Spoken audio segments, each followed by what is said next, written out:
નમસ્કાર વિદ્યાર્થી મિત્રો. હવે આપણે ધોરણ 12 ની અંદર 8મા પ્રકરણની અંદર વિદેશ વેપારમાં આગળ વધીએ. મિત્રો, અગાઉ આપણે જોઈ ગયા કે વિદેશ વેપારનું સ્વરૂપ અને દિશા. તો કદ, સ્વરૂપ અને દિશા, એમાં કદ અને સ્વરૂપ આપણે જોઈ ગયા. હવે ભારતના વિદેશ વેપારની દિશાની આપણે વાત કરીશું. તો મિત્રો, વિદેશ વેપારની દિશા કોને કહેવાય? તો વિદેશ વેપારની દિશા એટલે કોઈ એક દેશ વિશ્વના અન્ય દેશો સાથે વિદેશ વેપારથી કઈ રીતે જોડાયેલો છે તેની માહિતી આપવી એને વિદેશ વેપારની દિશા કહેવામાં આવે છે. બીજી રીતે કહીશું તો વેપારની દિશા તો કોઈ દેશનો વિશ્વના વિવિધ દેશો સાથે અથવા વિવિધ પ્રદેશો વિશ્વના વિવિધ પ્રદેશો સાથે વેપાર માટેનો સંબંધ, તેને પણ વિદેશ વેપારની દિશા કહેવું હોય તો કહી શકાય. મિત્રો, ભારત એક ખેતી પ્રધાન દેશ છે, પણ 91 થી જે આર્થિક સુધારા થયા છે એના પછી ઔદ્યોગિક ક્ષેત્રે પણ ભારતની અંદર સારો વિકાસ થયો છે અને આયાત અને નિકાસમાં ખેતીની સાથે ઉદ્યોગો અને સેવાઓ પણ નોંધપાત્ર ફાળો આપ્યો છે. તો હવે સૌથી પહેલા આપણે જોઈશું કે ભારતની અંદર કયા કયા દેશો સાથે પ્રાચીન કાળથી અને આજે વિદેશ વેપાર રહ્યો છે. તો સૌથી પહેલા આપણે ઇંગ્લેન્ડની વાત કરીએ. બ્રિટન. તો આપણને ખબર છે કે ભારત દેશ વર્ષો સુધી ઇંગ્લેન્ડ એટલે બ્રિટનનો ગુલામ રહ્યો. એટલે ભારતની ચીજ વસ્તુઓનો વિદેશો સાથેનો વેપારમાં કોઈ ઘણો વેપાર થતો હોય તો ઇંગ્લેન્ડ સાથે જ હોઈ શકે. આઝાદી પછી પણ કેટલાક વર્ષો સુધી આયોજનની શરૂઆતના વર્ષોમાં ભારતની નિકાસો અને આયાતોમાં ઇંગ્લેન્ડ સાથેના સંપર્કો હતા. એટલે આઝાદી પછી ભારતનો મોટા પ્રમાણનો વેપાર ઇંગ્લેન્ડ સાથે થતો. પરંતુ જ્યારે 1 એપ્રિલ 1951માં ભારતમાં આયોજનની શરૂઆત થાય છે, એટલે આયોજનનો જે વિકાસ છે અમલ થતા ધીમે ધીમે ભારતના વેપાર સાથે ઇંગ્લેન્ડનું સ્થાનમાં ઘટાડો થાય છે.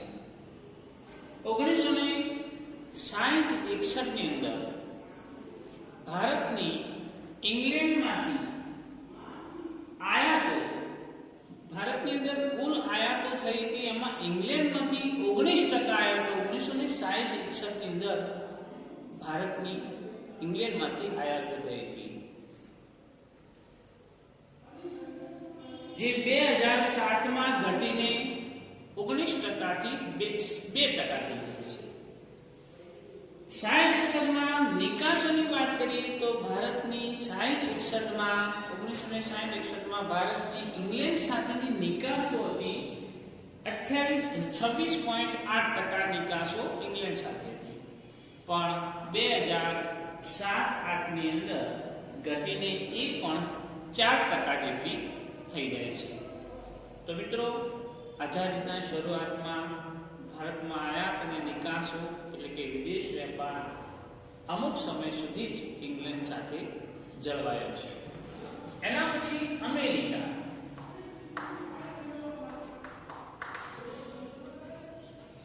તો ઇંગ્લેન્ડ પછી યુએસએ એટલે અમેરિકા.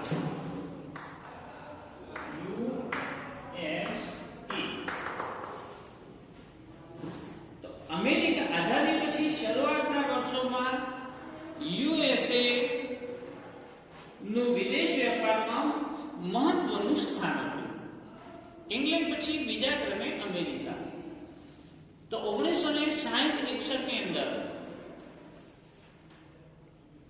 વિદેશ વેપારનું સ્થાન મોટાભાગની વસ્તુઓની સેવાઓની કુલ આયાતોમાં અમેરિકાનો હિસ્સો હતો 29%. 60-61 માં જે ઘટીને 2007-8 ની અંદર એ જે આયાતો છે એ 2007 માં 29% થી ઘટીને 8% થઈ જાય છે. 8. નિકાસોમાં જોઈએ તો 1960-61 માં ભારતનો અમેરિકા સાથે જે આયાતો હતી એ આયાતો પછી નિકાસોમાં 1960-61 માં 16% હતી, એ ઘટીને 12.7% થઈ જાય છે. તો ટૂંકમાં ભારત અને અમેરિકા સાથે જે વેપારી સંબંધો હતા એ પણ ધીમે ધીમે ક્રમશઃ ઘટવા લાગ્યા છે. આનો અર્થ એ થાય કે ભારત વિદેશો સાથે જે વેપારી સંબંધ હતો એમાં ઘટાડો થઈ રહ્યો છે, દેશની પ્રજાનો વિકાસ થઈ રહ્યો છે અને અન્ય દેશો સાથે ભારતની આયાત અને નિકાસનો સંબંધ ઉત્તરોત્તર વધી રહ્યો છે. પછી ઓપીઈસી દેશો એટલે કે ઓર્ગેનાઇઝેશન પેટ્રોલિયમ એક્સપોર્ટ કન્ટ્રીઝ, જેને તેલિયા દેશો કહેવાય છે, અખાતી દેશો. આ અખાતી દેશો એ અખાતી દેશોમાં Iran, Iraq, અમીરાત, Saudi Arabia, Kuwait, આ બધા જે છે એ અખાતી દેશો છે.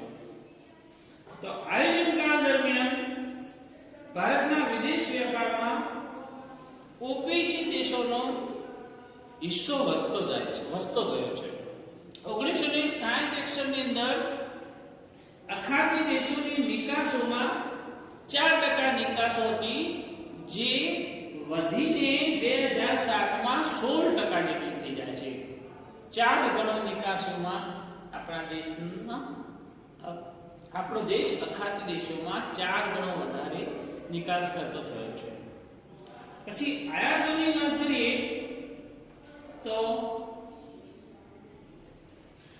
ભારત ની અંદર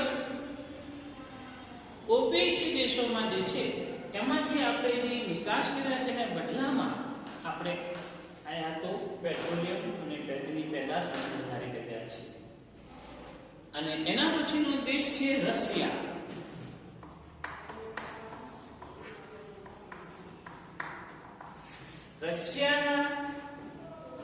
રશિયા અને તેની સાથે સંકળાયેલા જે સભ્ય દેશો છે એની સાથે ભારતનો વેપાર આજે પણ ઝડપી છે. પ્રાચીન જૂનો સંબંધ છે. ભારતના વિદેશ વેપારમાં રશિયા અને પૂર્વ યુરોપના જે સામ્યવાદી દેશો છે એ સામ્યવાદી દેશોનો હિસ્સો 60ના દાયકામાં ખૂબ વધ્યો છે. એટલે 1961 પછી એટલે 60ના દાયકાની અંદર વિદેશ પૂર્વ જે એશિયા અને પૂર્વ યુરોપના સામ્યવાદી દેશો સાથે 60ના દાયકામાં ભારતનો એમની સાથે વેપાર વધ્યો છે. મિત્રો અહીંયા જોઈએ 70ના દાયકામાં ભારતનો એશિયા સાથેનો વેપાર થોડો સ્થગિત થાય છે, પરંતુ રશિયાનું વિભાજન થાય છે 70 પછી. એટલે United state of Soviet Russia હતું, યુએસએસઆર હતું, એ યુએસએસઆર નું વિભાજન થાય છે. એટલે એમાંથી રશિયા અલગ પડતો દેશ છે. એટલે પાછળથી રશિયામાં વિભાજન અને આર્થિક કટોકટી પછી ભારતનો જે વેપાર છે એમાં નોંધપાત્ર ઘટાડો થાય છે. એટલે ભારત અને રશિયા સાથેના વેપારી સંબંધો ઓછા થાય છે. હવે એના વિકાસશીલ દેશો કેટલા જોઈએ?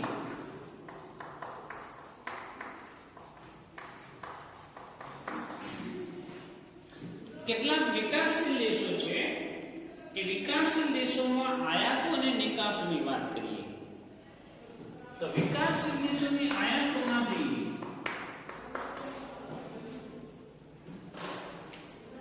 તો 1960-61 પછી આજે ઓપેક સિવાયના જે દેશો છે એ ઓપેક સિવાયના દેશો રશિયા,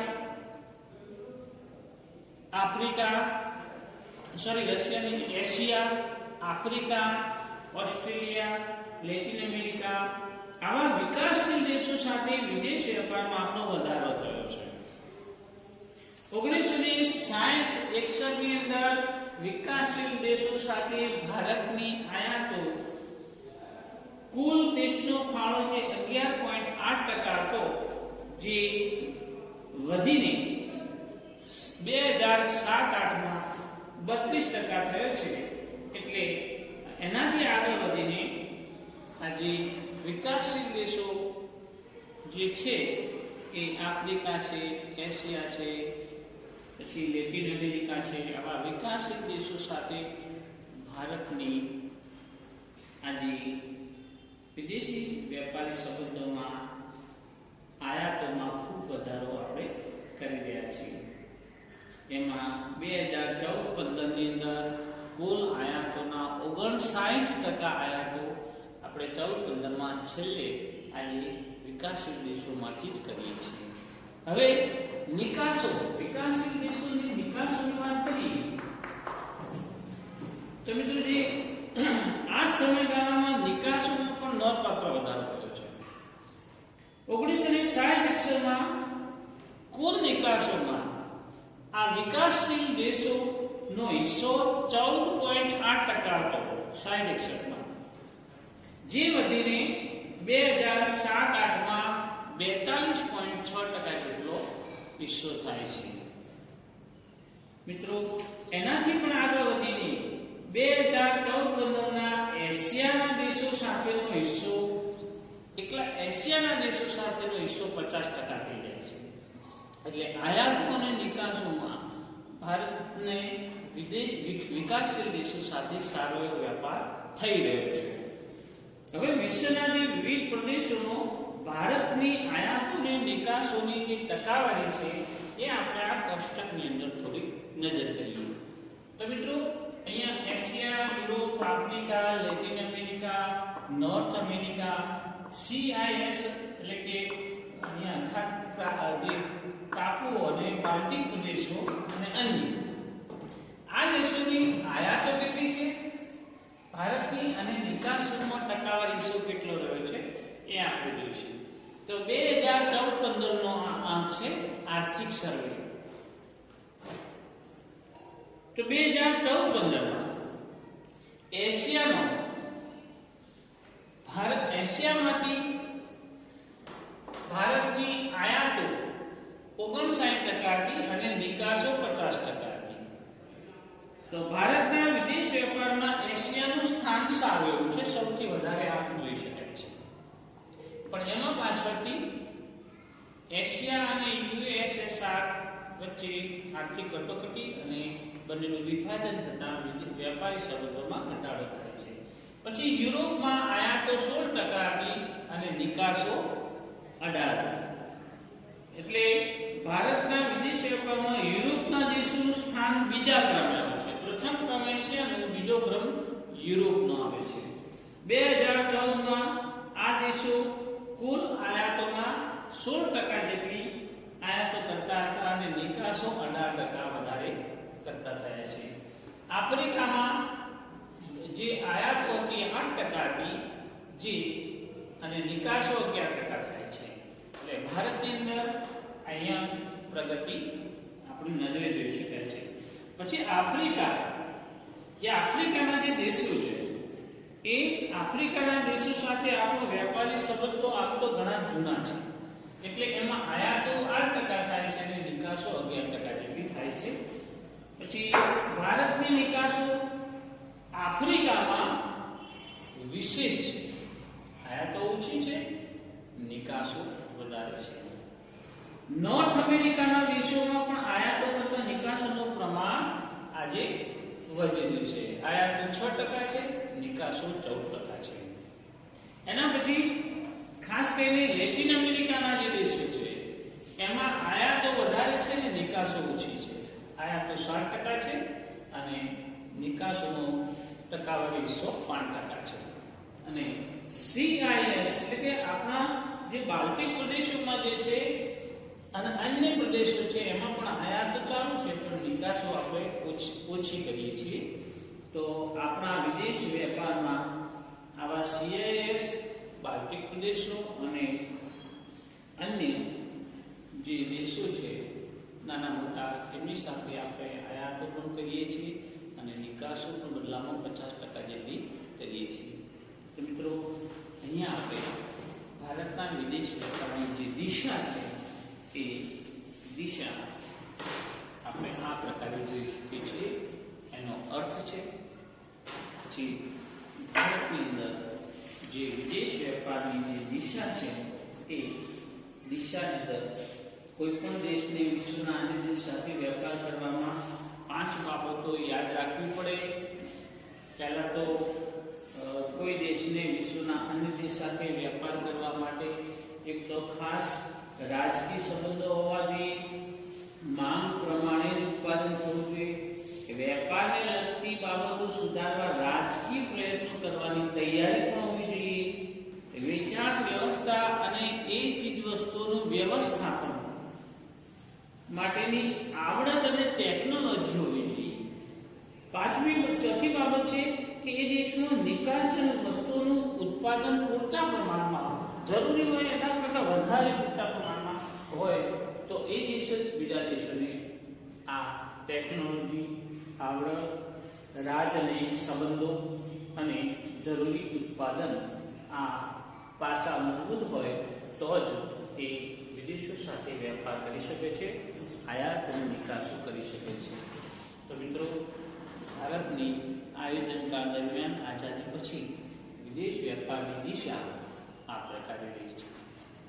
હવે આગલો ટોપિકની અંદર આપણે લેણ દેણની પુરાની ચર્ચા